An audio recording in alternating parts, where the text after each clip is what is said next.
what they claim to be. They have infiltrated a lot of aspects of the military establishment, particularly the Area 51. The major population centers wiped out so that the few that are left will be more easily controllable. I started getting...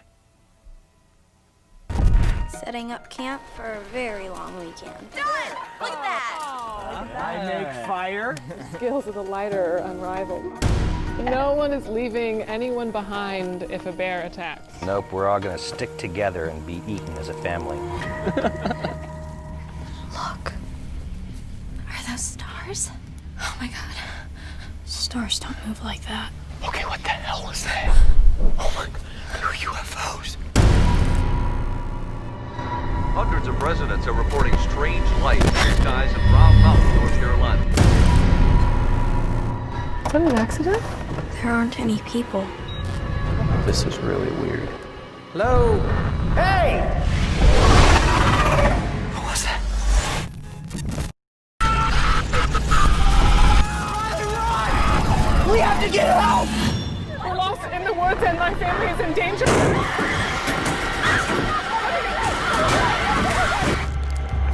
Mom, hurry!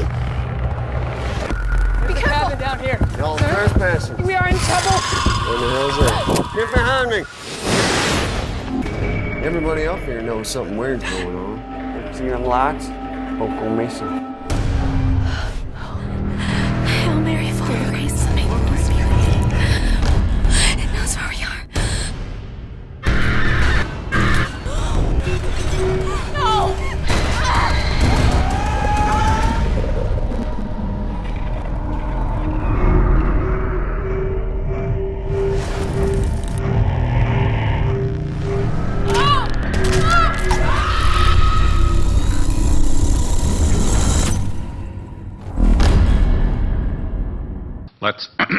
Let's go to our esteemed Honorable Paul Hellyer of Canada. We would give you 20 minutes, sir.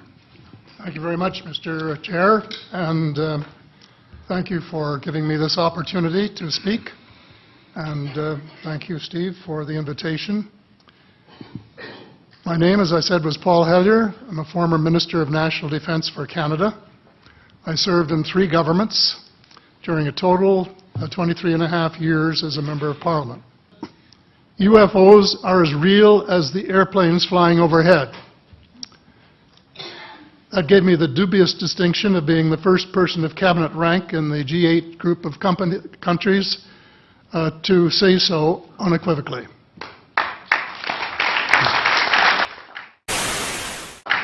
Since then, I've learned a lot from many sources, including a number of the fantastic witnesses that we have heard these last 4 days. They were so outstanding, I was just really blown away with them, the amount of information that was available. The investigation was launched into this whole subject, and a document was prepared which concluded that at least 4 species had been visiting Earth for thousands of years. Finally say that there are live ETs on Earth at this present time, and at least 2 of them probably working with the United States government. Other species that I learned about not too long ago was called the tall whites. So the guy who was talking, his name is Paul Hellyer. He's the Canadian Minister of Defence. He's an engineer, he's an author, and he's been working with the Canadian government for a long time. He also unified the Canadian Navy, Air Force, and Army and created one thing, and that's called the Canadian Forces. Long story short, the guy is fucking smart, and he's done a lot of shit. So when he says that aliens exist, fucking believe him. So just to recap, here is a few of the things that he literally said. Number 1, there are at least 4 different types of alien species, and they've been visiting Earth for thousands of years. Number 2, the different species probably have different agendas and should not be considered as one entity. Number 3, one of the species is called the tall whites, and they have been working with the US government. And number 4, there are aliens on Earth at the present time. We never were able to identify what it was, and all of our ground radar tracking data indicated that there shouldn't have been another object anywhere near us at the time. Yeah, a fucking astronaut says that he saw a UFO. How could you not believe that? Well, then he goes on to say that he talked to somebody who has been abducted before by an alien, and he said that he believes him. I had an opportunity recently to meet a gentleman from Mississippi who claims to have actually been taken into a spacecraft. And quite frankly, I believe that that gentleman is telling what he considers to be the truth. I don't know. I mean, when a bunch of crazy people say they've been abducted, or a bunch of weirdos go on TV and say aliens exist, or even when I say aliens exist, you probably don't take it seriously. But we have a politician and an astronaut. Fuck. Well, then in October of 2008, somebody saw the Men in Black. And there's footage. Okay, so here's what happened. There was this hotel, and this guy was managing it named Shane Sovar. Him and the guard of the hotel looked out the window and saw a UFO flying above the building. They described it as a large triangular shape with lights. Well, they called the cops. Cops didn't care, so they called UFO investigators to come. Yes, that exists. Well, the UFO investigators left. They couldn't really do anything. And then 2 weeks later, two men who looked like Men in Black showed up at the hotel looking for Shane and the guard. And there's 3 witnesses that were there in the hotel lobby at the time. Well, Shane and the guard were not at the hotel, so the men left. So then when Shane came back to work, the employees told him what happened and said that there was these 2 creepy guys that came looking for him. So he went and looked at the security camera footage, and this is what he saw.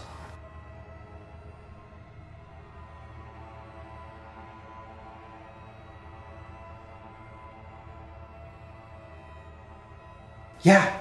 2 guys who literally are exactly what people describe Men in Black to look like. And just listen to how the witnesses described them. They said they were tall, had black suits, black hats, identical faces, pale skin, no eyebrows, no eyelashes, huge, large black eyes. And one woman said that when she was talking to them, it felt like they were looking through her. There was a 22-year-old girl named Amy, and she was in her bed sleeping. Her friend was awake in the other room reading a book. Then the friend noticed a large beam of light coming outside the window, and then she heard the shattering of glass. The sound was coming from Amy's room, so she went, opened the door, and she saw Amy being lifted out of her bed by the light and sucked through the broken window. Well, they called the cops. Of course, the cops did not believe it. Well, then they found Amy miles away with marks all over her body, and her body hair had grown at a rapid pace. I don't remember being taken, just like I don't remember being dropped off, but I was asleep when it happened.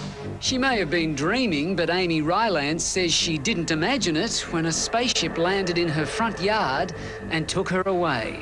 Do you believe in aliens or UFOs? I do now.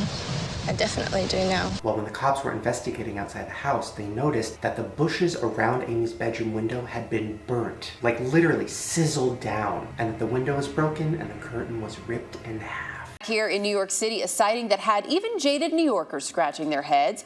A mysterious silver shiny object, or objects it seems, floating in the sky yesterday. You could see all the people that stopped on the street there in their tracks looking at it. Some folks say they saw lights. Others were maybe waiting for little green men to arrive. I don't know. You don't want to say I'm looking for the mothership.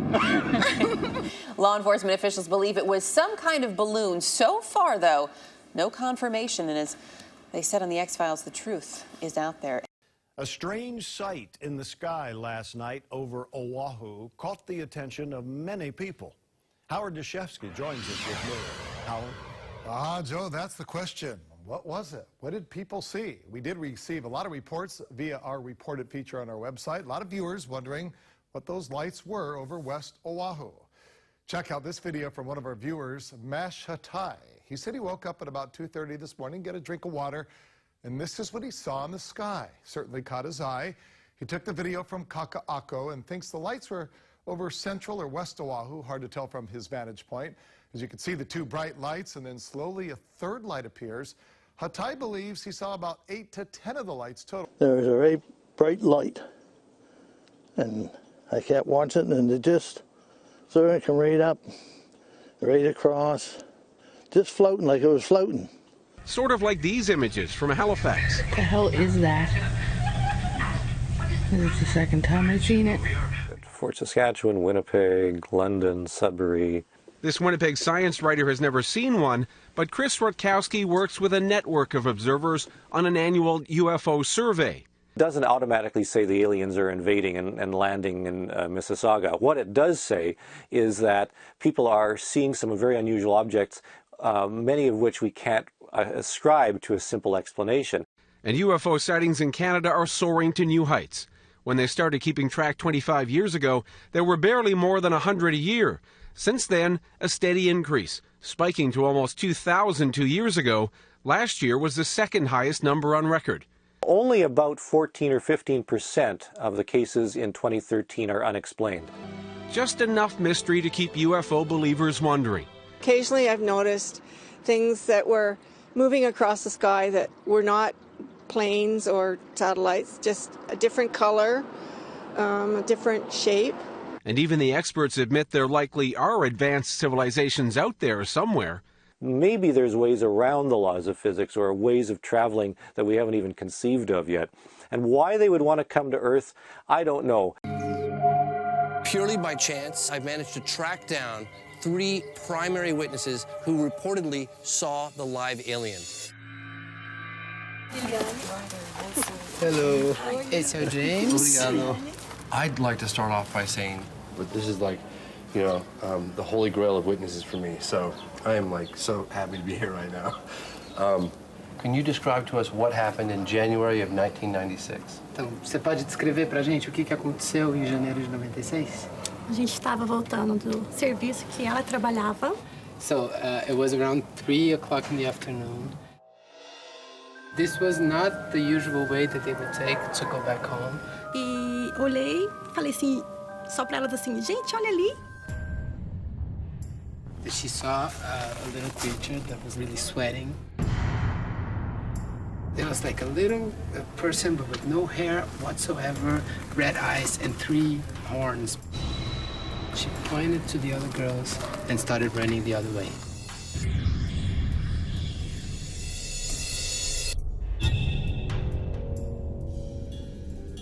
If they all had the opportunity to speak to the world about their experience, what would they like the world to know? Pra mim não foi boa, não. Se fosse pra me passar por isso hoje, eu não passaria. They said it wasn't a good experience at all. If they could choose, they wouldn't go through it again.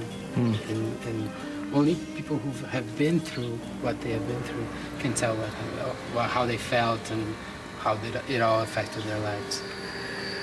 How has it changed their lives? Como isso afetou a vida de vocês? Em tudo. No trabalho, na escola. She said that it affected everything, like from friendships to work to school, people getting away from them, people thinking they were, you know, crazy or something. Alguém pode chegar, não, foi assim, pegamos e levamos para tal lugar.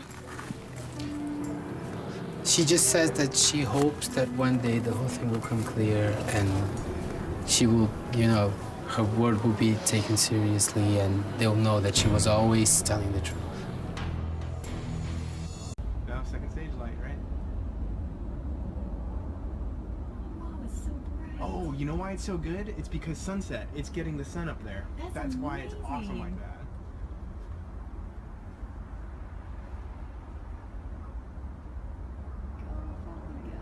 There, stage that big boost back. Yeah, it's because it's up in the sun. Dude, that's gonna freak out so many people in LA. Look how bright it is. Oh my gosh. Whoa.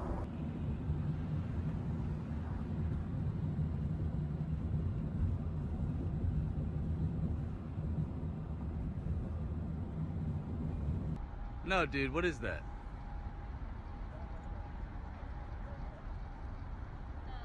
Guys, this is the end. North Korea. Come on, there's gonna be oh my God.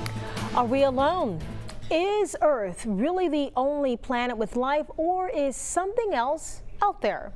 Here's investigative reporter Shelby Myers with a story that just might make you rethink everything. It's been a debate for decades. Are aliens out there, and have they ever made contact with us? After 45 years of keeping it a secret from his own family, a Gulf Coast man's declining health has given him a reason to write a book and leave his legacy. Calvin Parker is now ready to tell the story of the event that would change his life forever. Do you ever get any feelings or flashbacks when you come out here? No, it's changed. It's hard to feel anything when you come out here. What do you think about the whole experience? Think it happened? I think something happened down there. I'm not at all sure what happened. Something happened to them, the way they were upset. You don't fake fear. You know, he was scared. He was scared out of his mind.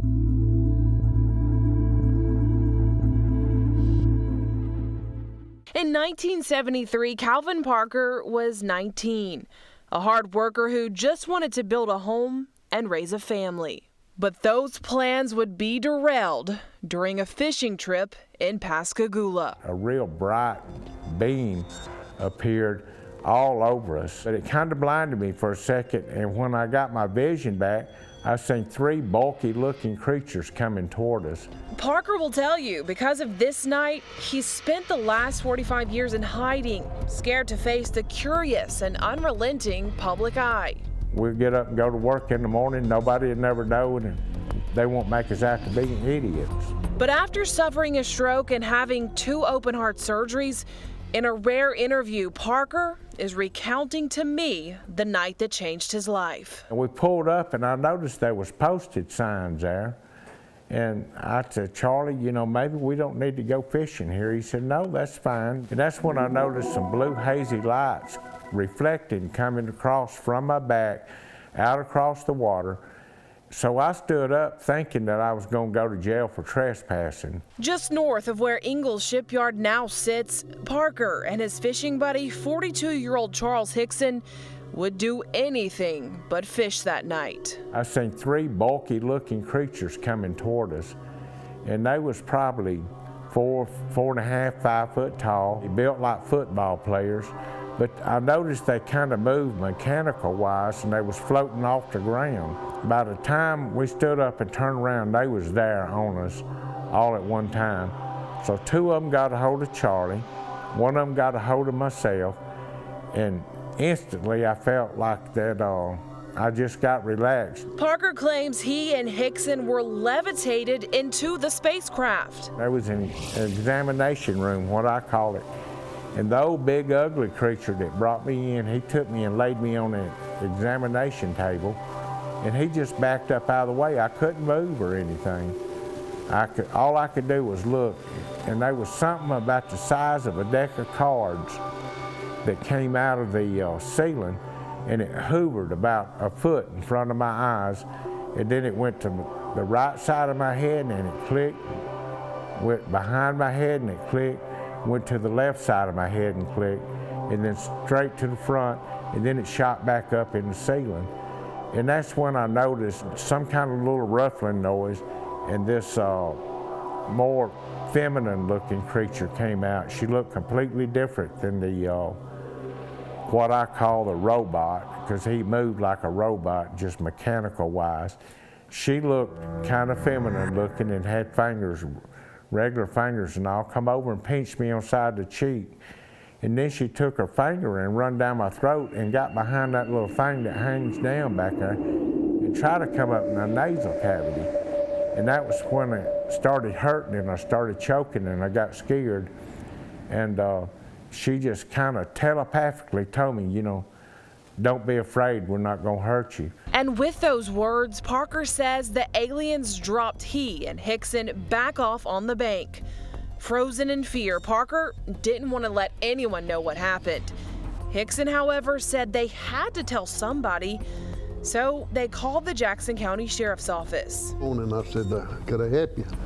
He said, yeah, I've had something happen, but said, you gonna laugh if I tell you what it is. I said, look, fella, go ahead and tell me, I'm busy. What happened? He said, I got picked up by a UFO. I laughed. He said, I told you he was gonna laugh.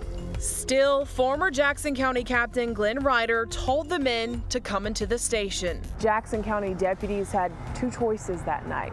They could choose to believe Parker and Hickson had really been taken from the banks of the Pascagoula River like they said, or they could figure out if they were lying.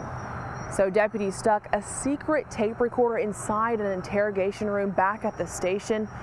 And it's what they heard on those tapes that made them believe the two were not lying.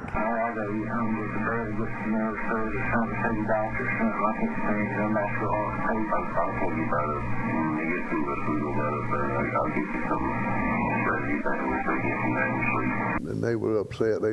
I figured they'd say, well, look, we got these guys food, but it wasn't that. They were still. The boy especially was upset. The men would take lie detector tests and pass. Ufologists and researchers flew in right away to interview and hypnotize the two, concluding they did experience something traumatic. The two were even sent to Keesler Air Force Base in Biloxi to make sure they weren't radioactive. It's a circus, media circus. Within days, the story went global. After the two were checked out, former WALA TV reporter Rennie Brabner caught up with them. Up at the emergency room door, there's a line of sheriff's cars out there. We went in with our cameras going and at least for the first time saw the two guys. Brabner says to this day, it's still something viewers never seem to forget. There's a reasonable chance that they'll say, wait a minute, didn't you cover those guys getting on the UFO? What do you think? Most of the stories you do, they're gone tomorrow or the next day or whenever.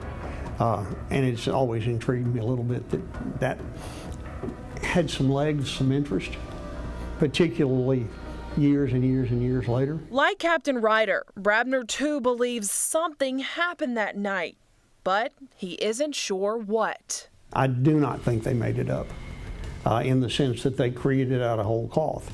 I have been told that particularly Hickson was known to take a drink. Was it at the bottom of a bottle of John Barleycorn? I don't know. Charles Hickson wrote a book on his encounter and spoke numerous times about it. He passed away in 2011. Parker says he's a religious man and believes there's an explanation why he went through what he did. For now, he still ponders why it happened to him. You can't really pin everything down. You don't really know. And that's the point I'm holding now. I don't know what happened. I know something happened.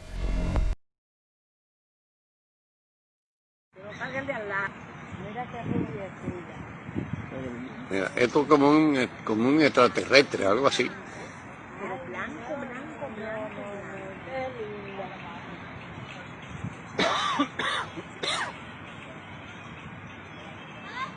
Una bola de candela en el aire, mira para eso tú.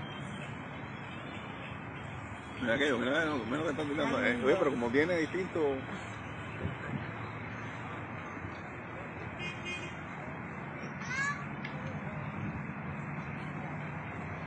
Gracias.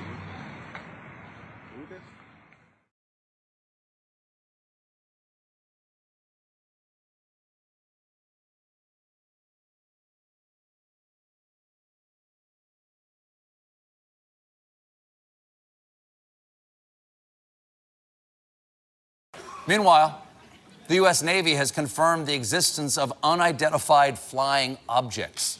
This, yes, I agree, one clapper, this is massive news that could shatter our entire conception of the universe and our place in it. The Navy is reacting to the leaking of several videos from aboard Navy fighters capturing the objects. Here's one of them. There's a whole fleet of them. Look on the ASA. My gosh. They're all going against the wind. The wind's 120 knots from the west. Look at that thing, dude. Well, for decades, only crackpots and crazy people believed in UFOs. That's what I thought anyway. And then in recent years, it turns out that governments have been taking them seriously all along. Very seriously. Nick Pope is a journalist who has spent years researching UFOs for the British government. He says that UFOs aren't just real. They also frequently come close to crashing into commercial airliners, among other things. Nick Pope joins us tonight. Nick, thank you very much for coming on.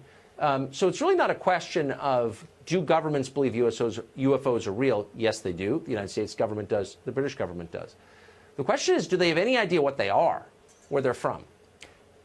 No, we don't. We keep an open mind on it. We don't rule anything take nothing off the table with this.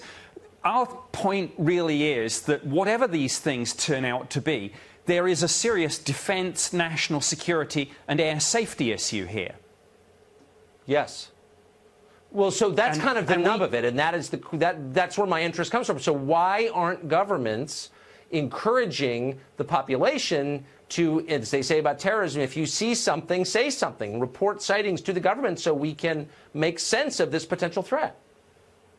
Well, they should be, and that's what we certainly did at the Ministry of Defence for many years. We took it very seriously. Our own pilots were seeing these things. We were having radar operators track them.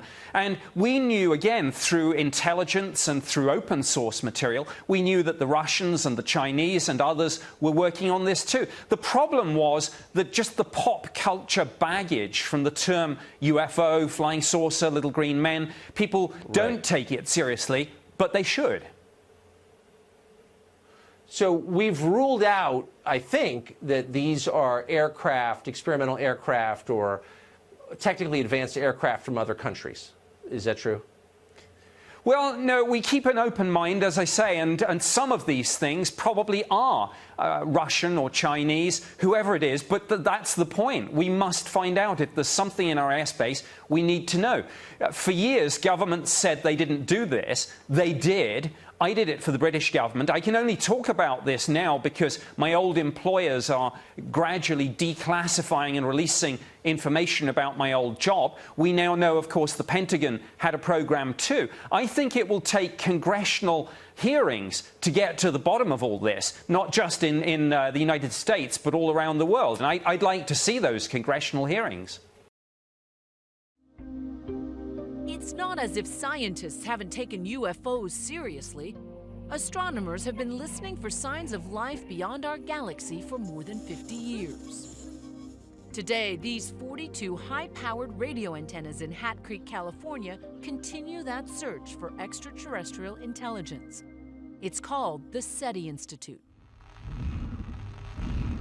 In the movie Contact, Jodie Foster plays a SETI researcher who picks up a signal from outer space.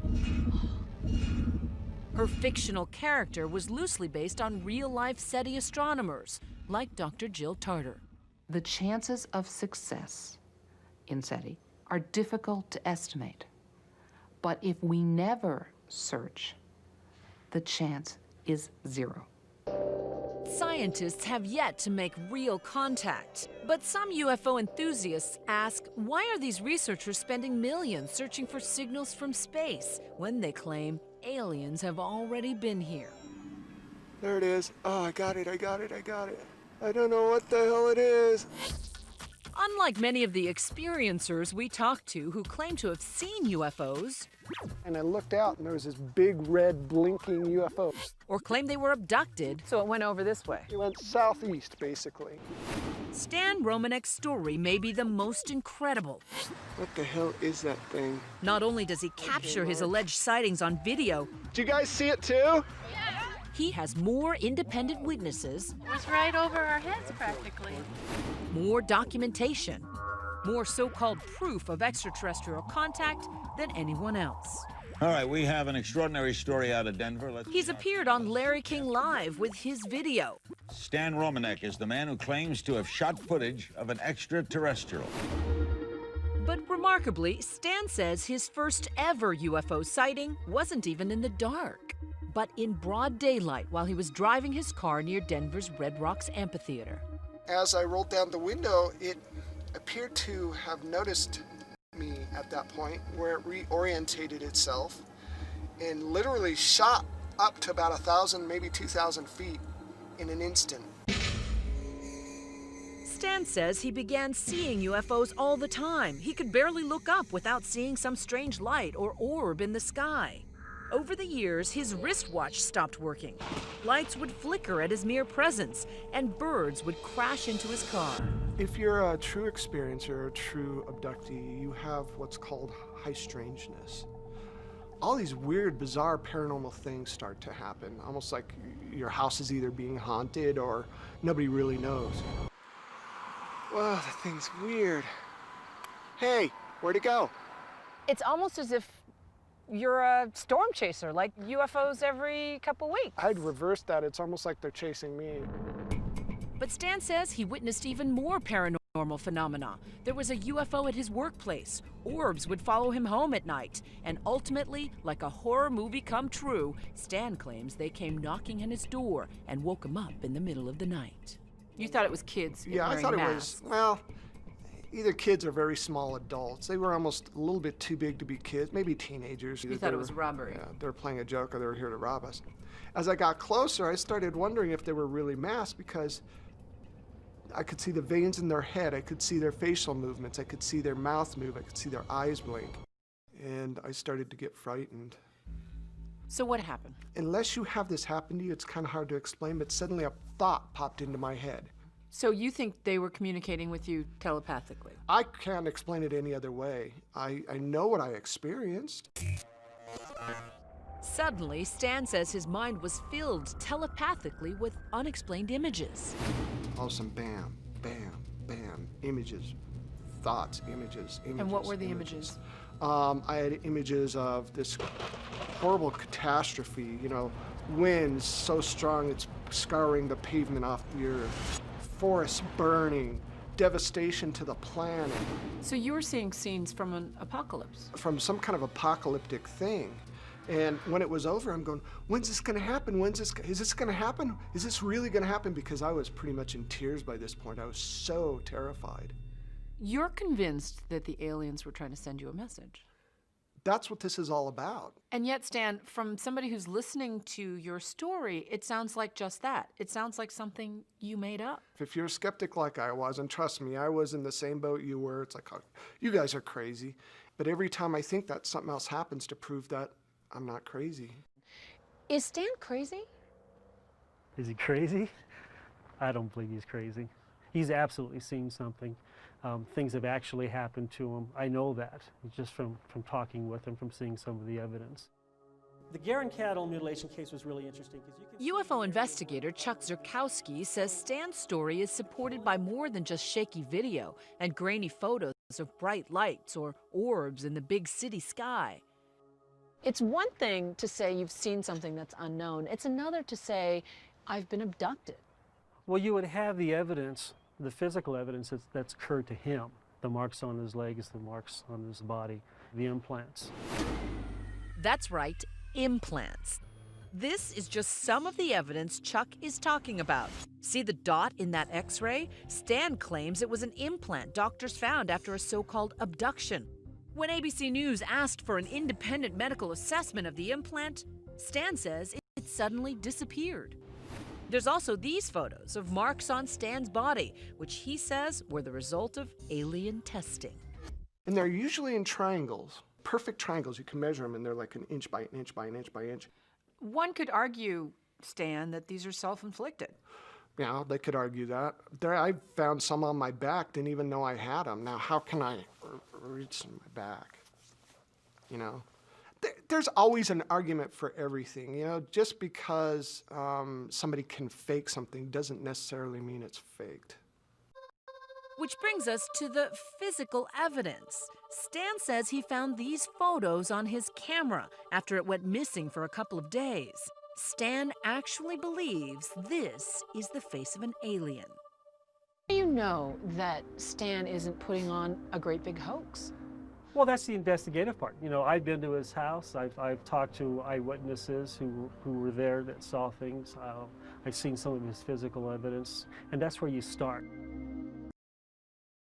On a clear night in Manitoba, you may see all sorts of things in the sky. Planes, birds, perhaps even a UFO. Yeah, it seems our province is a hotspot for unidentified flying objects. Over the years, thousands have been reported for again, a number of years that have been logged, and some are truly bizarre. CTV's John Hendricks joins us now in our studios. Now, John, I know you've been sifting through a lot of UFO reports. What's the ratio of Chinese lanterns to actual unidentified flying objects? Well, Marilee, it is higher than you might think. There are more and more reports of UFOs being made each year. Now, most are later identified, but some simply can't be easily explained.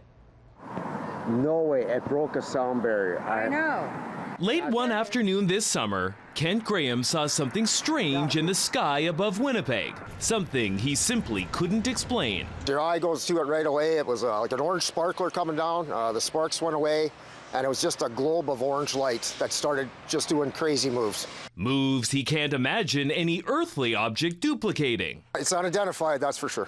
And just one of thousands of unexplained objects sighted in the skies over our province. Look at it, it's behind the tree. What is that? It seems Manitoba is a hotbed of UFO activity, with thousands of sightings stretching back to the earliest days of our province's existence. The late great astrophysicist Stephen Hawking believed with more than 100 billion stars in our galaxy, the odds are pretty good that aliens exist. And he's not alone. Every day, people across Canada report seeing a UFO. And while most can be identified, as CTV's Janet Dirks reports, some things just can't be explained. I got it. Oh my gosh. Oh. What the hell? That strange light in the sky is one of 1,100 UFO sightings in Canada last year. According to the annual survey released by Ufology Research of Manitoba, there are at least 3 such sightings in the country every day. One of my correspondents from Hungary keeps saying that I'm not telling the truth, and he'll quote NASA. And NASA will be putting out story after story saying they've just discovered a planet which might have sentient life on it. And in the Toronto Star, I think it was, had life could be found in 10 years. This is deliberate disinformation. Deliberate disinformation. Because NASA knows darn well that these things are real, and that they've seen them and recorded them, and they've played cover-up ever since. And these stories are put out to fool people like my correspondent. And I finally just say, look, you either have to believe the liars or believe me. And that's your choice, because I'm telling the truth. And that's the only reason I'm here, and I don't get paid for it.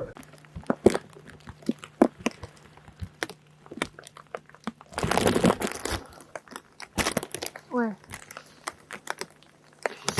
Not here.